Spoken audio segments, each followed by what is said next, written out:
friends, welcome back to Ipcot TV. Today in live YouTube program, I am going to introduce one beautiful and very interesting, tough and complicated case of acute coronary syndrome, acute myocardial infarction.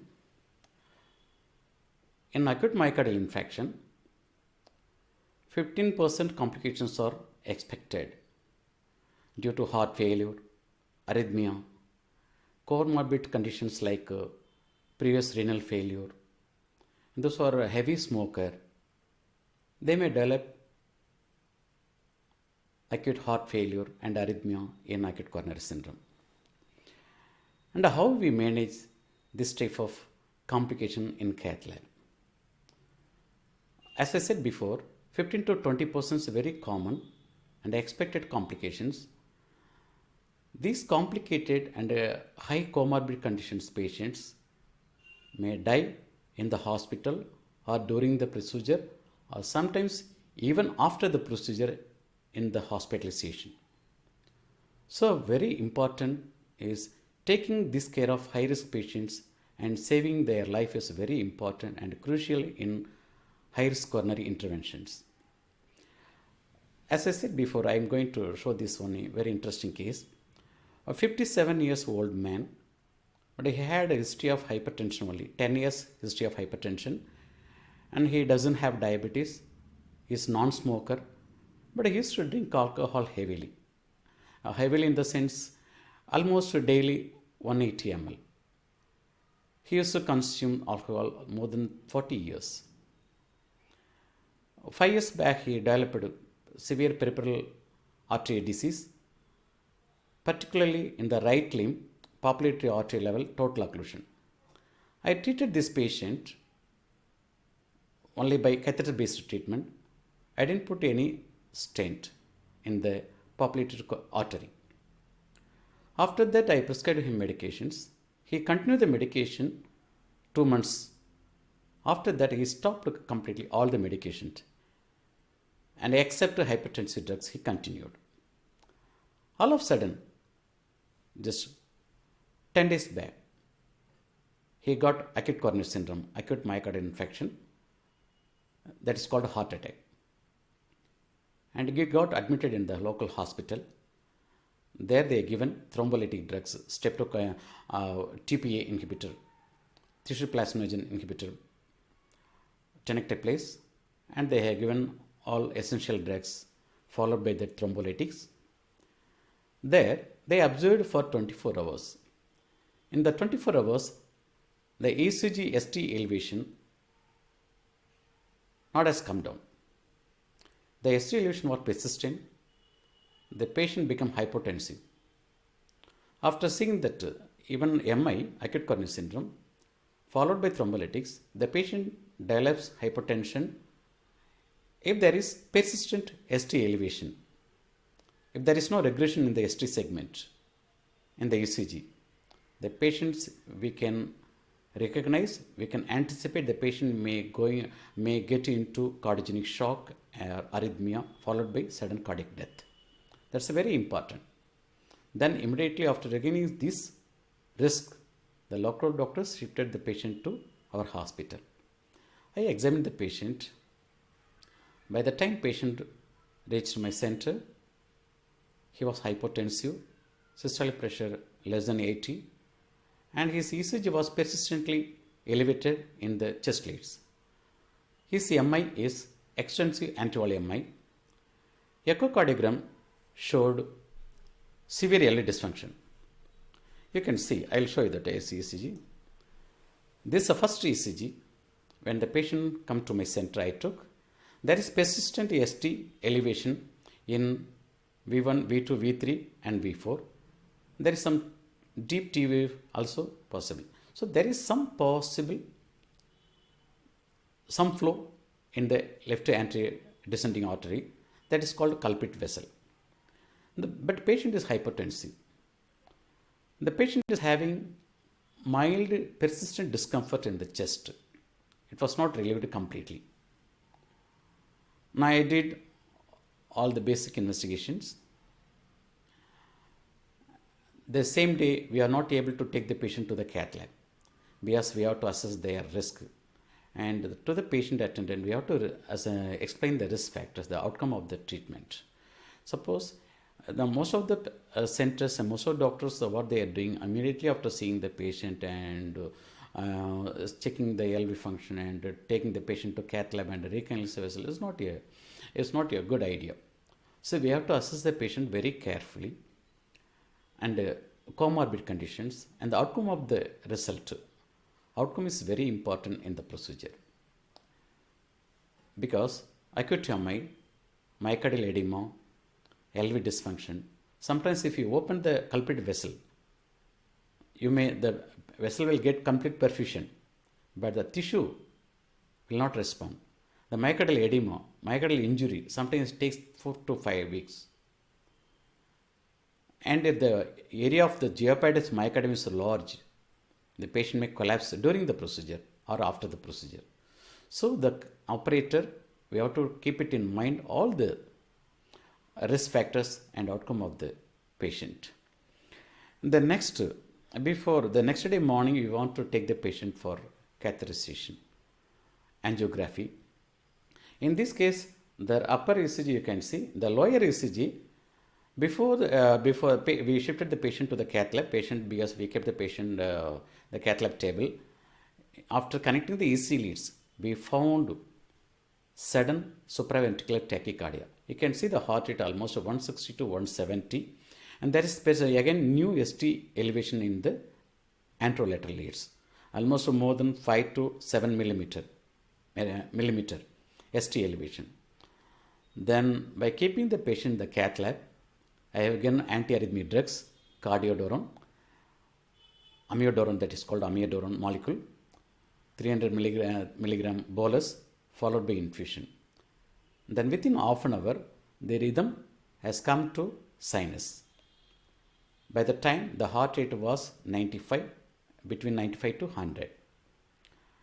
And I thought if we keep the patient in medical management, that SVT, supraventricular cannot be reverted by pharmacological management or cardioversion. Then immediately, because I did angiography and followed by angiography, and I did angioplasty also. This is the upper one ECG is showing after angioplasty. After LAD angioplasty, the persistent ST elevation was persistent, and heart rate or the rhythm is in supraventricular tachycardia. Then we gave antiarrhythmics continuous infusion, and we keep him in the ICCU. See that LAD angiography, you can see this is a LAD angiography. LAD angiography, you can see in the proximal level 70 to 96% two lesions. One lesion behind that, after that tight lesion 99%, the second lesion was almost 70 to 80%. Very critical lesion, dominant type 3 LAD vessel, very big vessel. This vessel is causing supraventricular arrhythmia. So with this supraventricular arrhythmia, heart rate of 160, 170, I did angioplasty into this patient. You can see the next case. Right side, right coronary artery is absolutely normal. It's a diagnostic angiography. Right side artery is completely filling well. There is no any defect or mild or moderate lesion in the right coronary artery. Then what I took? I took Judkin left guide catheter and BMW guide wire. I engaged the BMW guide wire distal to the left anterior descending artery. Here you can see very clearly the heart rate is 160 almost. With this supraventricular tachycardia, I did angioplasty. That is a very important critical point in this program. Doing high-risk angioplasty and managing the complications are very crucial in saving the patient from acute MI. This is a way to save the patient from sudden cardiac death. So the BMW guide catheter JL 3.5, wiring the LAD, beyond only simple wire. The wire went into distal LAD very simply. I don't see any difficulty in crossing this wire. Then finally I took one balloon, non-compliant balloon, 2.5 into 15 millimeter mercury, 15 millimeter length balloon. I inflated the lesion with the 12 atmospheric pressure, pre-dilatation. The pre-dilatation was successful. There is no dissection or haziness or slow flow after pre-dilatation. Then finally I took a stent 3.5 into 24 millimeter length drug-eluting stent. I covered both the lesion 99% and 70 to 80%. Both the lesion I covered with a single stent. You can see below the stent there is a mild stress and thrombus found. You can see very clearly in the distal part of that stent. The PTC angioplasty was successful. The final PTCA, I'll show you how the result was. This is an excellent result. There is no slow flow or there is no residual thrombus or dissection in the stented vessel. But the patient rate was very high. The patient rhythm was in supraventricular tachycardia. I shift the patient to ICCU. There we managed. During the procedure, before the angiography, the hypertension, I previously started, before taking the patient to the cath lab, I started noradrenaline infusion, 5 mic, then dobutamine inotropic drugs, 10 mic. The procedure was done with the support of noradrenaline and dobutamine inotropic drugs. The pressure was stable during the time. It was above 110 millimeter mercury systole. But the heart rate was always 160 to 170, supraventricular rhythm. And the anticoagulation during the procedure, always I prefer bivalirudin molecule. Direct anticoagulant is a very safe and less bleeding complication, particularly in femoral artery approach. Several studies showed the importance of bivalirudin molecule in acute MI, the less bleeding complication, a puncture site complication or other external bleeds or internal bleeds. So I did this angioplasty for this patient through a right femoral approach because the patient with cardiogenic shock, sometimes he may need IABP support or device pressure support. He may need conduction defect. For that we kept that femoral space to engage all the devices. So the hypertension we managed only with noradrenaline and dobutamine. The pressure was simply maintained at normal level. Even after keeping the patient in ICCU, the supraventricular rhythm was not responded with continuous infusion of amiodarone. We have started to give 150 mg bolus. Even after the bolus infusion, despite that bolus, continuous bolus and infusion, the rhythm was not converted into sinus rhythm. So by the time morning we finished the procedure by 10 o'clock. Sometimes intermittently we observed sinus rhythm, then intermittent supraventricular tachycardia at the rate of 160-170. After angioplasty and keeping the heart rate less than 90 is very important because the tachycardia, any supraventricular tachycardia, an increased heart rate will have the adverse effect on stent. Sometimes the patient may develop acute stent thrombosis and sudden cessation of blood flow in the culprit vessel. Again, he may develop new MI. The second, acute stent thrombosis will have severe adverse effect. It is going to be a major catastrophic effect in acute coronary syndrome. That's a very important, because post-procedure management is very important in acute MI with heart failure. Then by the time I saw, because the rhythm was intermittent SVT, then after 12 o'clock, the rhythm was persistent SVT. We are not able to control. The heart rate was 160 per minute. Then we decided to electrically cardio with the patient. Then finally, I took electrical cardioversion, 100 joules synchronized cardioversion.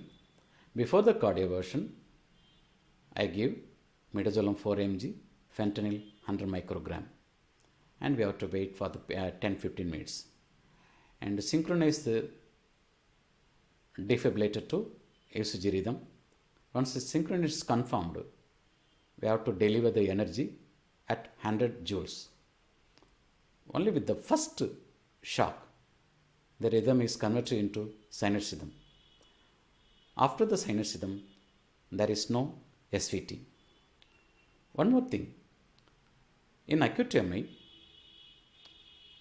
heart failure, sometimes major area of geopidus myocardium may have adverse effect of arrhythmia. Before treating the arrhythmia, any arrhythmia, SVT particularly, we have to check serum thyroid profile and magnesium, calcium. Magnesium and thyroid profile are very important. Especially hyperthyroidism can cause supraventricular tachycardia.